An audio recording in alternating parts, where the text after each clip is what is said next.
3 sa slime natin. Ano na siya? Napakalambot niya na.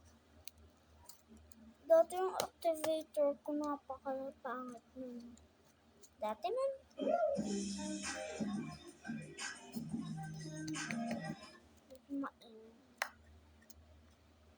Nilagyan ko lang siyang pabango. Kasi nabango to. Pinaka-importante daw ang pabango! So wait lang guys. Babalikan ko kayo muna. Ayun na guys. May sinabi lang ako ulit kayo. Kung napapansin nyo, wala akong background.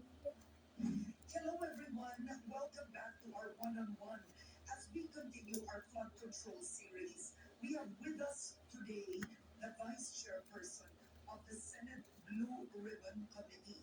He is a first-term Senator Erwin Tulfo. Senator Erwin, maraming salamat po. Thank you, Ms. Karen, for inviting me dito sa iyong YouTube program. Thank you.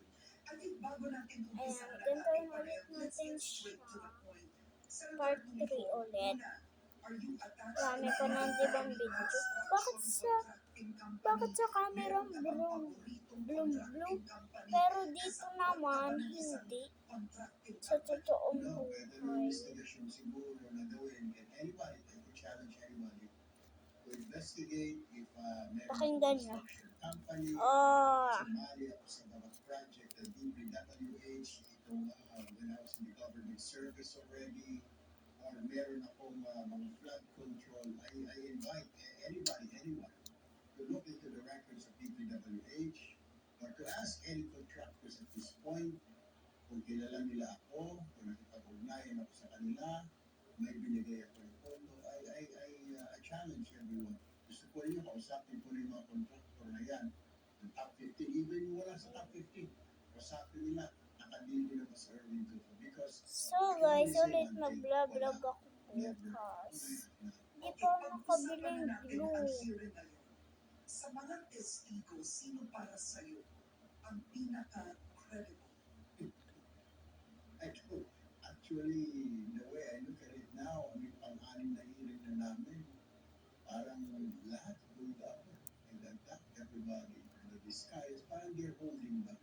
Vizcayas, Bernardo, Alcantara, Bryce Hernandez, JP Mendoza, they're holding back.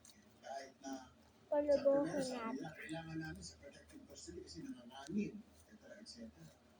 Pero kung titignan mo sa protective custody, in-announce na wala rin naman.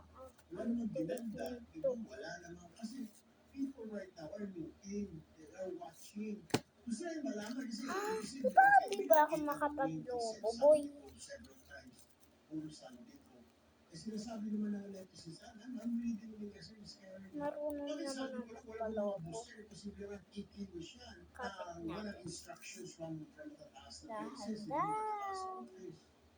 So we're looking for that right now. Pero this Yun. is a holding back. May kumunting lobo. Tama, pero akala ko okay naman na gusto ko suddenly parang hindi naman pala notary public yung pumirma dahil kinuha ng abogado ng pumirma. No, hindi nag-sign na. Yung lawyer na pumirma doon went live last night. Madali lang pag-vlog natin. So, ngayon, tapos na mag-vlog. Sige, bukas ulit. Bye-bye.